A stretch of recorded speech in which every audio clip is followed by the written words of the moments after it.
felt like to go from, you conducted the premiere of Picture a Day Like This, of course. You then, in London, for the UK premiere, you weren't the conductor. Yes. What does it feel like to become a member of the audience, to listen to this piece? Extremely pleasurable. The person who was my assistant in Aches was the quite young conductor, Corinna Niemeyer. And she was my assistant in Aches, and she attended almost more rehearsals than I attended.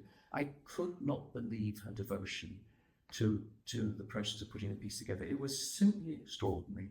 So she knew the piece incredibly well, and she was utterly devoted to it in a way that I found so touching. And she did a great job here in London. It was different from the way I do it, but it was absolutely, as it should be, but it was absolutely faithful to the piece and very precise. And no, I've now, because when I'm invited to hear performances of this opera or other operas, I do go.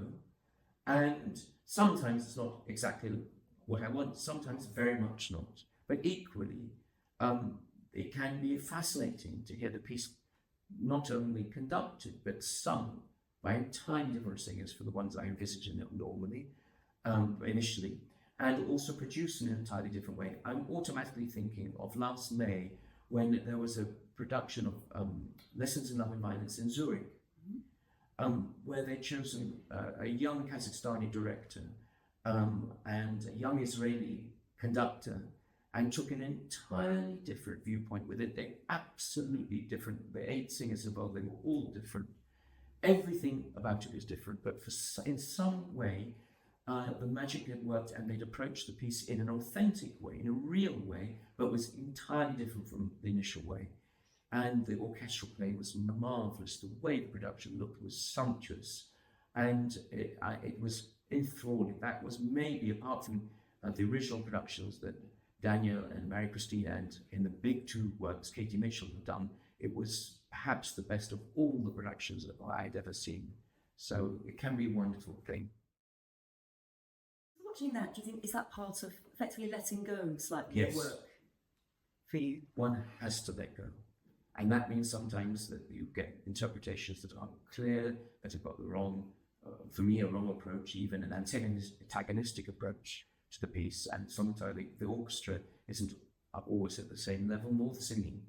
But you have to let go. Yes, you must let go. It's hard for me because I am so wrapped up and obsessive about every tiny detail about the score while I'm writing it.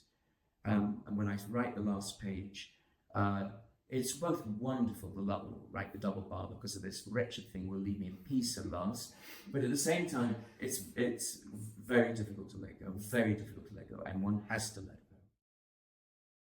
So we've got 4 of them that have gone out into the world now. Can I ask what's next? Yeah, the next piece will not be an opera. I need to write on a non-operatic piece immediately after finishing an opera, and maybe 1 or 2. I'm not going to say any more than that, if you'll excuse me. Of course I will. Georgie, it's been such a pleasure to chat to you. Thank you. Thank you, Flora. Great pleasure for me too. Thank you. In the first garden ran 4 streams of life, quince, almond, lilac, violet.